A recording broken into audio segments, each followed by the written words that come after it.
When the Facts Change is brought to you by the Spinoff Podcast Network in partnership with KiwiBank, the bank for Kiwi looking to get ahead in business and in life. A bank that delivers expertise in banking know-how, smart advice for business owners wanting to invest, grow their business or diversify. A bank that adapts with technology through the lens of its people and customers. It is a bank with heart that is driven by its purpose. Kiwi making Kiwi better off.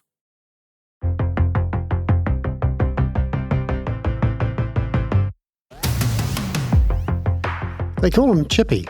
In fact, he's been called Chippy around Parliament for an awful long time, as long as I can remember. And it's one of those nicknames that makes a person like they are. It's the name that actually makes sense.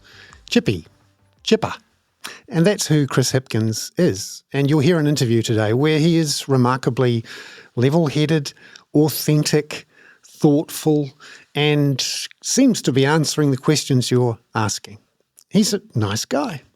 I've known him for quite some time and I've heard from people who've worked with him that he is a very thoughtful and clear leader and a good communicator. But is he trying to change the nation for the better? That's what we're going to try and find out in this week's When the Facts Change, because we're now 6 years into a Labour government, which promised in 2017 to build 100,000 houses, to build a light rail line, and to do some of the tough things. Well, that basically hasn't happened. And in this interview, we're going to find out that for now, he's not asking for ways to make it happen. In a way, he's accepting that it can't be done. Of course, this all comes back to the not in my political lifetime tag, which has been applied by Jacinda Ardern and Chris Hipkins to the idea of a capital gains or a wealth tax. He's argued, as his predecessor did, that you need a mandate to do something like this. Well, according to the opinion polls, there is a mandate for a capital gains or a wealth tax, and it is the fundamental problem at the heart of our political economy. I don't know how many times on this podcast I've talked about how we have a housing market with bits tacked on, how the incentives in our tax system drive everyone, including some of our most successful business leaders, even the former successful business leaders, the ones who are the leader of the opposition, to put their spare money into residential land because that's the safest, biggest, fastest way to make as much tax-free gain as you possibly can for you and your family. And it's the deep, dark heart of our political economy that needs to be addressed. And in this election campaign, it's not. I'm not very chippy about this, to be frank. And you probably can hear this in the interview because in many ways, listening to this interview, you'll feel a rising sense of frustration that the core issues are not being addressed. The big problems are not being addressed with big solutions. And there are big problems, not just on housing, but on climate change, which Chris Hipkins answers the questions, but again, we are well short of our requirements to get to our Paris targets, and there are uncosted liabilities ahead of us for both sides of Parliament. This is a politics now of nudge, of fudge, of kludges, as they say in the world of software development, and a government, both Labour and National, who are fudging their way along without addressing these core issues. This week on When the Facts Change, Chippy may be chipper, but I have to say a big chunk of the country is not. Tēnā koe, and welcome to When the Facts Change to the Prime Minister, Chris Hipkins. How are you? I'm very good, thanks, Bernard. Lovely to have you on before the election. This is a question that we often ask of politicians, especially now. Why should we vote for Labour? I think we should vote for Labour because I think the country is moving forward and I think we need to keep moving forward, tackling big issues like climate change, like child poverty, building more houses, getting on top of the rundown nature of our public services like our health and education systems, building the infrastructure that's been badly neglected. We're making huge progress in all of those areas, and I think now's not the time to turn back to the very policies that created the problems that all of those areas have been experiencing in the first place. So I remember the excitement around the 2017 election campaign, the 100,000 Kiwi-build homes, the focus on housing affordability, climate change. And I wondered what's changed since then in that 6 years that means you're not quite as confident or outward-looking about achieving some of those things. Our vision hasn't changed at all. And the goals that the Labour Party has and our hopes and aspirations for New Zealand's future are exactly the same as they were back in 2017. I think what has changed, though, is we've had a global pandemic in the meantime, and we've had to respond to a series of unprecedented events. What I'm putting before the electorate this year is a series of, I think, policy commitments that are deliverable, that are achievable, that are affordable, but that do contribute to the vision that we put forward in 2017. Do you still want to make housing affordable, both to own and to rent? Absolutely, and I think that we do that by making sure that we're increasing the supply of houses on both fronts, increasing the supply of houses for first home buyers and also increasing the supply of affordable rental houses. If we look at New Zealand's history, I think rental accommodation has been at its most affordable when the state has been a very active player in that market. So since governments over several decades retreated away from the provision of quality public affordable rental housing, we've seen a significant expansion in private sector rental accommodation and a corresponding increase in cost. I think if we want to turn that around, we need government to be a very active player in the rental market.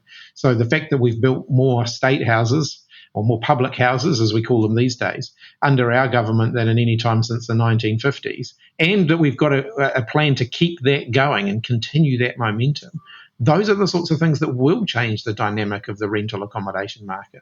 Why was the decision taken at the budget then to only pencil in 1 year's worth of new house building? Why not have a much longer track of 3,000 homes a year until we get to affordable housing? Well, of course, we've got our manifesto still to come, which will set out the vision, the plan for the next 3 years. And I think we are going to need to continue to invest in building more public houses over quite a period of time to catch up. We've got a challenge around market capacity to deliver. And so we're certainly working on making sure that we're building as many as we can, as fast as we can. It took a while to scale that up. Let's be frank about that. We were, Kāinga Ora, previously Housing New Zealand, had moved from being an agency that was focused on building state houses to being an agency that was focused on selling them off. And we had to change that. We had to get them back into the house building game, and that took a wee while to scale that up. But I think what we're seeing now is that they are scaling up, and they're scaling up in areas where they haven't been. There's parts of the country where we're now building state houses who haven't had state houses, built in them, and probably in my lifetime. We are bringing in a lot more people, though, and we're back now to 80,000 net migration or so. How many extra houses do we need to build to get to affordable housing? And what does affordable housing look like? Do you have any idea on what sort of measure? How do we know we're there? I think one of the things that we do need to do as a country is think about what type of housing we're building. So, if we go back 20 to 30 years ago, people would have had the metric of affordable housing there being the ability to buy a 3-bedroom, quarter-acre suburban lot. And in reality, if we want housing and home buying to be affordable, in a country the size of New Zealand with the population of New Zealand, we're going to need to build different types of houses, and we're seeing that the market is already doing that. So we're seeing people, first home buyers, are more likely now, if you're in Auckland or Wellington or even Christchurch, you're more likely to be buying, terraced housing for your first home if you're buying a new home than you are buying a standalone house. You may aspire to work your way up the property ladder to get to that point, but you're more likely to be buying into something that's an attached home or a terraced home or whatever. And I actually think that's okay. That's fine, but it gives people that step on the property ladder. And actually, if we think about our environmental goals and we think about all of those other things, actually there's real benefits to having greater intensification of housing that flows from that as well. So is that a house that costs 3 times income, or the rent is less than 30% of disposable income? How do we know we're there? I think when more people can afford to make the choice to buy their own home rather than to rent, I think that's certainly something that we have been aiming for.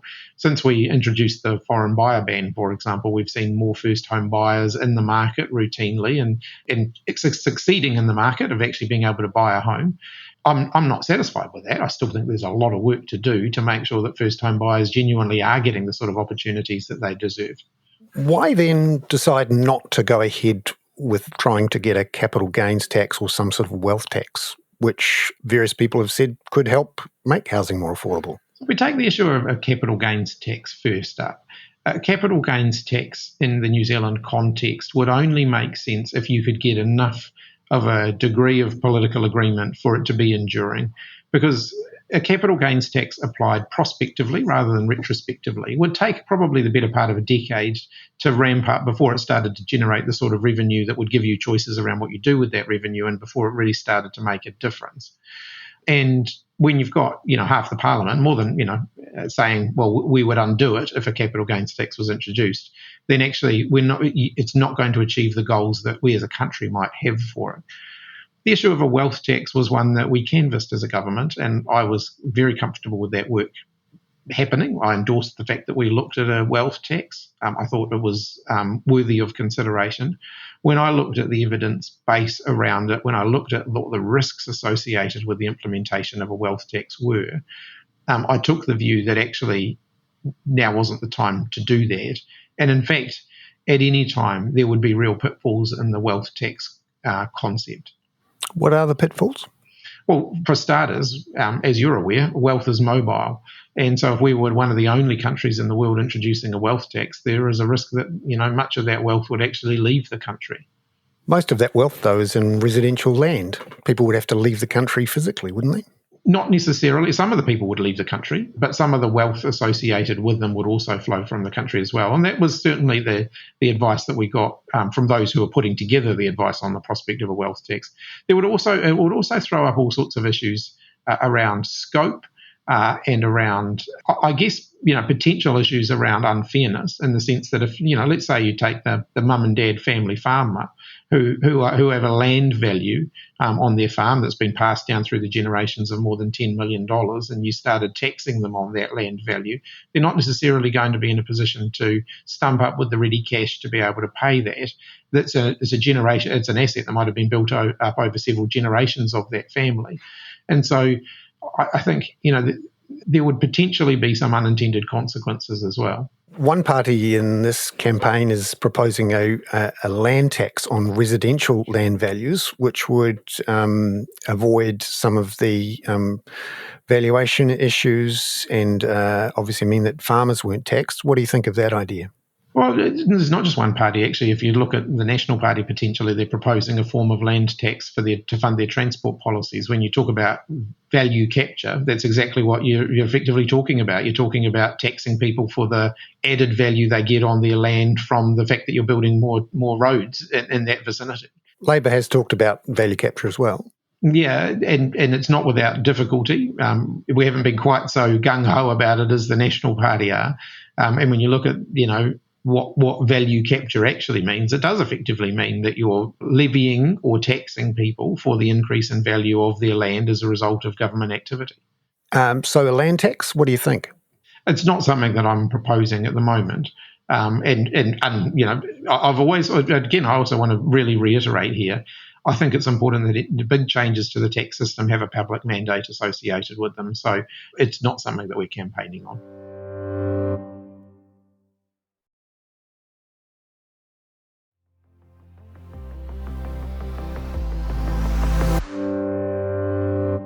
Labor's talked a lot about improving the migration and particularly the work visa situation, in part talking about the pressures on infrastructure.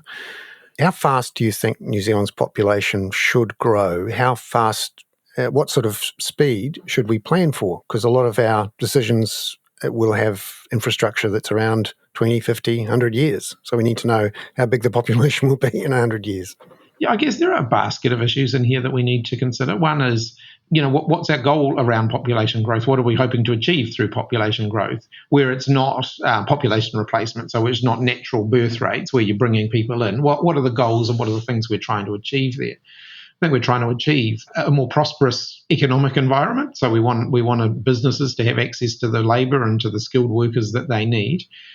I think one of the things that I would like us as a country to try and avoid is the idea that we create the illusion of economic growth simply through population growth. And we've had periods of that in the past where actually we haven't grown our economy on a per capita basis. We've just grown it by increasing the size of the population. And I think we don't necessarily leave ourselves with a higher standard of living, which ultimately is what we may aspire to from economic growth as a result of that. So I think there are, I've never been of the view that you should have a population growth target, but I think we just need to make sure that what we're doing in terms of our economic policy and in terms of our population policies, immigration and so on, are focused on making sure that we're raising the standard of living for New Zealanders. And so that does mean weighing up things like, how can we sustain, what sort of level of population growth can we sustain with the infrastructure that we have? You say there's no target, but accidentally on purpose, both National and Labour have allowed or engineered population growth of 1.5% to 2% for the last 20 years, but haven't invested in the infrastructure to cope with that sort of population growth. So what sort of population growth should we be investing for? What sort of level of infrastructure should we build for? Well, I think one of the challenges that we are facing as a government is actually just building the infrastructure to cope with the population that we have right now. So if you think about housing and roading and public transport and water infrastructure and all of those things, and the changing nature of infrastructure needs amongst our existing population, and this is particularly the case in energy consumption, we've got quite a big challenge to build out the infrastructure that we need to sustain the population that we've got at the moment. And we do need to factor into that, making sure that as we do that, we've got one eye on the future and the fact that the population is not going to stay static, it's going to continue to grow. And so we need to be building, I'd like to see us getting ahead of the curve, so that we're building ahead of time rather than catching up all of the time. Just looking at the climate, do you think that the structure of the government, the share of the government to GDP, which the finance minister has talked about trying to keep at or below 30% of GDP, and the debt ceiling, net debt 30% of GDP, can we really address climate change, let alone housing affordability, with those particular limits? Because you could argue there's no way you can really invest enough in the future to deal with these future liabilities unless you increase those debt levels and the size of government. In terms of government debt, and I've always been pretty open about my views on this, and the Minister of Finance, I fully support the fiscal rules that he has set. But I've also, because I think it does give us more discretion to increase borrowing if we need to. But I have always been clear in the distinction between borrowing for consumption versus borrowing for investment in the future. So when you're investing in intergenerational assets, and that includes human capability as well, then there is justification for using borrowing for that. When you're investing for consumption, whether that's in healthcare or other things, I think you shouldn't be borrowing for that because ultimately you're leaving the future generations to pay for the consumption of today.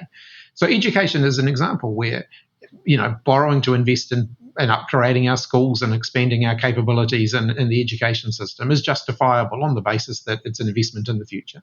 Borrowing for roading and for, critical infrastructure that, water and so on is absolutely justified because future generations will benefit from those investments.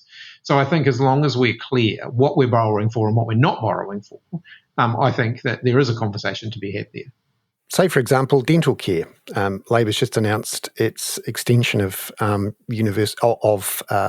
funding of basic dental care to the age of 30.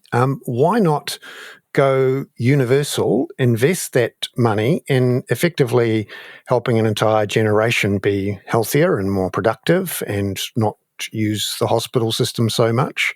You could see that as an investment. We've said that we want to step out universal dental care, free dental care over time. If I think about someone who's a teenager today, I would love to be in a position where they do get free dental care throughout their life.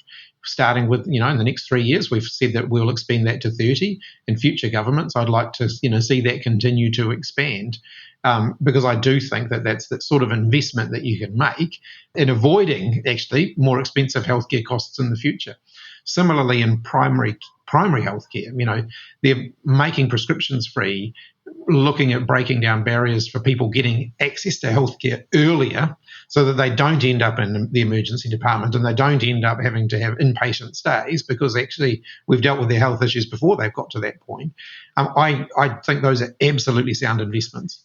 Just finally on climate, do you think we're going to meet our Paris target commitments? I think where it's going to be challenging. I think we're going to meet our first emissions budget.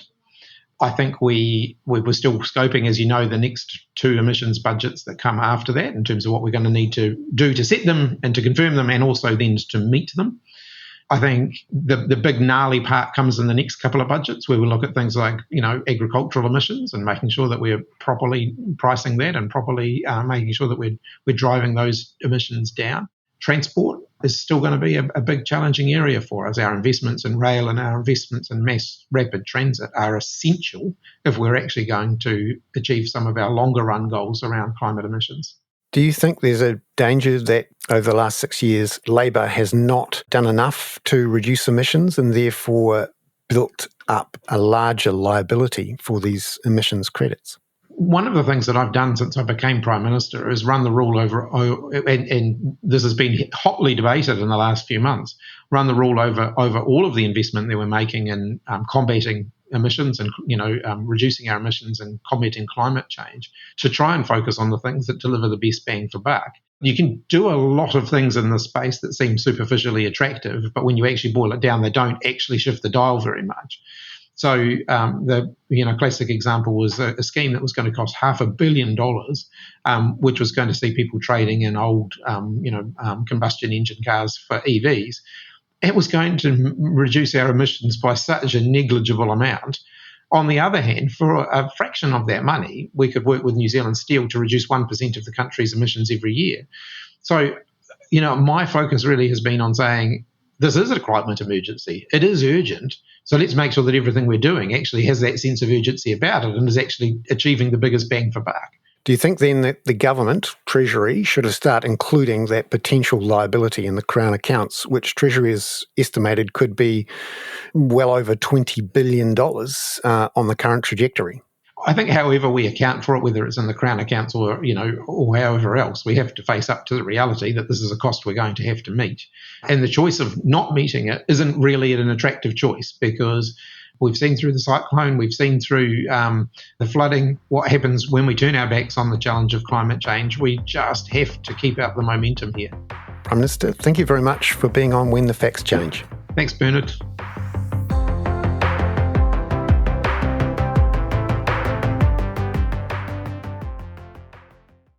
When the Facts Change was brought to you by the Spinoff Podcast Network, together with KiwiBank. Visit kiwibank.co.nz to find out how KiwiBank are making Kiwi better off.